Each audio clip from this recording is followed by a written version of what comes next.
Kita dikasihi bukan karena performa kita, bukan karena perbuatan kita. Semakin kita sadar itu, semakin kita mampu hidup dalam kekudusan. It is the time for morning with the word. Puji Tuhan, selamat pagi. Bergabung lagi di Morning with the Word di YouTube channel saya, Mario Marcelo. Pagi ini saya percaya Tuhan mau setiap kita menang atas setiap godaan, menang atas setiap pencobaan. Beberapa orang datang pada saya berkata, "Pak Pendeta, saya jatuh dosa lagi. Pak Pendeta, kok saya kalah sama tantangan, kok saya jatuh lagi. Bahkan beberapa anak muda datang dan berkata, "Pak Pendeta, saya jatuh lagi." Dan saya percaya ketika kita hidup dalam Tuhan, kita dimampukan untuk berkemenangan, bukan jatuh lagi. Tapi kabar baiknya kita harus sadar bahwa kekudusan bukan dimulai dari kita, kekudusan dimulai dari kasih Tuhan. Pemahaman yang salah membuat kita salah melangkah. Pemahaman yang salah membuat kita seringkali jadi kalah. Seringkali kita karena hidup di lingkungan agama, orang-orang beragama, kita berpikir kekristenan adalah tentang performa, tentang perbuatan kita. Padahal kekristenan adalah hubungan antara Allah dan manusia, hubungan antara Tuhan dan dirimu. Seringkali kita berpikir bahwa kita kalau kudus, kalau kita hidup baik, maka Tuhan mengasihi kita. Jangan dibalik, Tuhan lebih dulu mengasihi kita, itu yang memampukan kita hidup dalam kekudusan. Alkitab berkata, Wahyu 1 ayat 5, "Dan dari Yesus Kristus saksi yang setia, yang pertama bangkit dari antara orang mati, yang berkuasa atas raja-raja bumi ini. Bagi Dia yang mengasihi kita dan yang telah melepaskan kita dari dosa-dosa kita oleh darahnya." Catat baik, bagi Dia yang mengasihi kita dan melepaskan kita dari dosa-dosa kita. Mana yang lebih dulu? Kita dikuduskan, baru dikasihi, atau kita dikasihi dulu, baru itu membuat kita dikuduskan? Jangan dibalik-balik, jangan hidup dengan pola agamawi itu yang membuatmu jadi jatuh lagi. Hidup dalam pola kekristenan, apa yang jadi hubungan antara Allah dan manusia. Allah mengasihi manusia, itu yang membuat manusia bisa mengasihi Allah. Jangan diputar-putar, jangan dibalik-balik pemahamanmu. Kalau kita baca ayat ini, perhatikan, kita dikasihi dulu, baru kita disucikan, dikuduskan. Saya kasih ilustrasi yang agak radikal mungkin sedikit. Saya punya peliharaan namanya Jui. Dan si Jui kadang-kadang udah masuk 2 minggu atau sebulan, dia bulunya pendek. Udah masuk 2 minggu atau sebulan mulai bau. Maka saya akan bawa dia untuk dimandikan.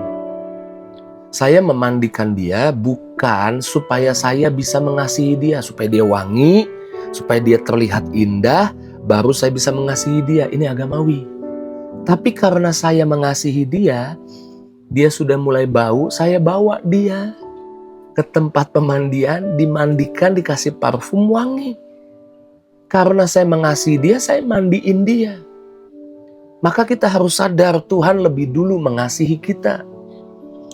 Kita dikasihi bukan karena performa kita, bukan karena perbuatan kita. Semakin kita sadar itu, semakin kita mampu hidup dalam kekudusan. Ingat Maria Magdalena. Dia perempuan yang mungkin jatuh bangun dosa, mungkin telah berbuat dosa. Tapi di satu hari dia merasakan kasih Tuhan besar atas hidupnya. Dan di satu hari kemudian dia membawa minyak narwastu, minyak wangi yang mahal. Yang kalau hari ini mungkin dirupiahkan sekitar 40 juta nih minyak wangi. Karena harga 1 tahun, upah 1 tahun kerja.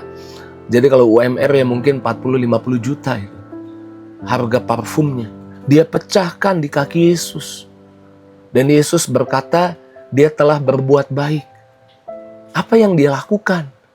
Bukan supaya Tuhan berbuat baik. Karena dia tahu bahwa Tuhan mengasihi dia, maka minyak wangi yang sebelumnya mungkin dipakai dia untuk membuat laki-laki di sekitarnya tertarik dan akhirnya dia melakukan hal yang salah. Minyak wangi yang sama dipecahkan di kaki Yesus. Apa yang dulu mungkin dipakai oleh si jahat, tubuh kita dipakai si jahat untuk melakukan dosa, kecemaran.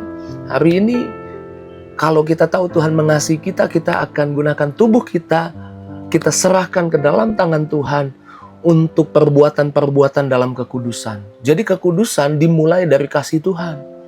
Jangan dibalik, aku mau hidup kudus supaya Tuhan mengasihi aku. Itu terbalik, itu agamawi. Dan kau mengandalkan resource-nya, sumbernya berarti kekuatanmu. Dan tidak heran kamu jatuh lagi. Karena kekuatanmu terbatas. Tapi kalau ini pemahamanmu, aku hidup kudus karena Tuhan lebih dulu mengasihi aku. Waktu aku masih dosa, masih salah, dia sudah mati buat aku di atas kayu salib. Pemahaman ini saya percaya memampukan kita hidup dalam kekudusan.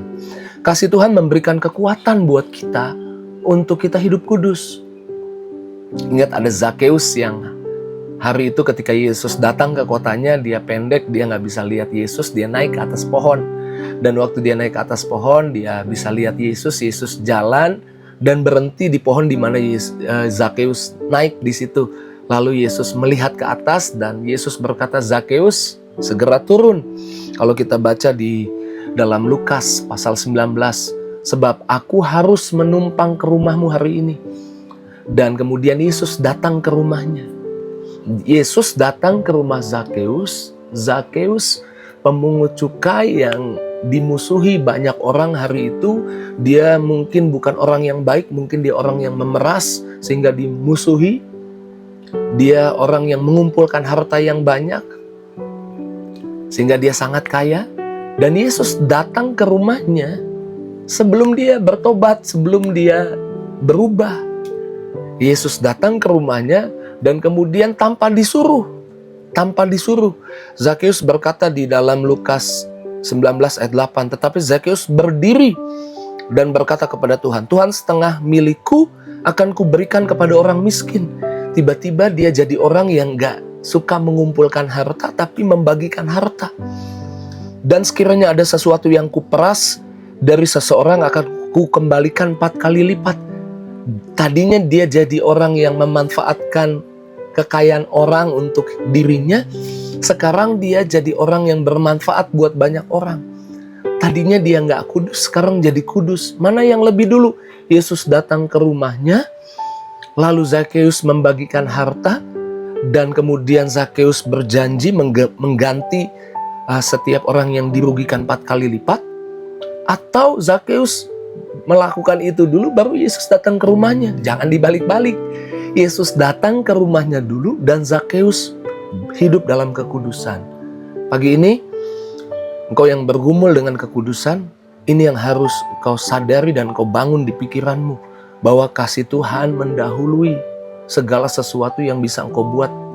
Kasih Tuhan sudah tersedia buat hidupmu. Tuhan sudah mengasihimu. Bapa Sorgawi sudah mengasihimu. Ketika dia sebelum bahkan kau lahir hari ini sudah mati bagimu di atas kayu salib.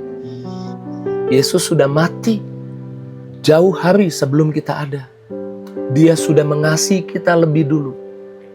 Andalkan kasih Tuhan, bukan andalkan kasihmu kepada Tuhan. Andalkan kasih Tuhan kepadamu. Waktu engkau mengandalkan kasih Tuhan kepadamu, kekuatanmu tidak terbatas untuk hidup dalam kekudusan. Andalkan kasih Tuhan kepadamu, bukan kasihmu kepada Tuhan. Kasihmu kepada Tuhan adalah hasil. 1 Yohanes 4 ayat 19. Kita mengasihi karena Allah lebih dahulu mengasihi kita. Kita bisa hidup kudus karena Tuhan lebih dulu sayang sama kita. Kita bisa hidup kudus bukan supaya Tuhan sayang kita. Kita hidup kudus karena Tuhan sudah sayang kita.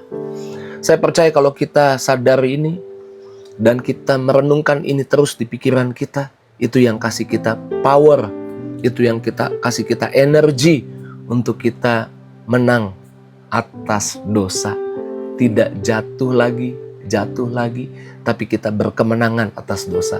Saya percaya pagi ini Tuhan mau melepaskanmu dari pemahaman yang salah yang membuatmu jatuh bangun dosa.